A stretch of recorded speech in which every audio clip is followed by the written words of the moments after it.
mo na lang. Edit mo na lang mamaya, huwag ka na mag-chat. Oo, kailangan mo na papatunayan dahil si Light ngayon mukhang hindi niya makukuha na naman yung wave. Goal! Tapos dalawa pa yung matatalunan! Doon with the facial migration at yung mga fracture yata Nuts? hindi pa masyadong ramdam. Si Nuts muli ang mapaparusahan this time ng Echo at si Light na hinahabol ay hindi na yata patatakasin pa. Grabe naman! Nandito JP? na si JP, sumalubong at ngayon natalunan. Mukhang yung isusunod pa nga yata ay si Aqua. So that First class.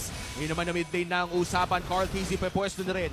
Ginamit na si EG Boy para mang zone out lamang pero may counter EG Boy na manggagaling kay Aqua. Carl! maraming nanakap doon pero mas marami yatang nanakap mula sa RSG. Sinasay hindi na makakapag-set up pa dahil nabigyan na naman siya agad ng Echo. Sabay paalam na dito sa mid lane turret at Number! isa pang huli. On to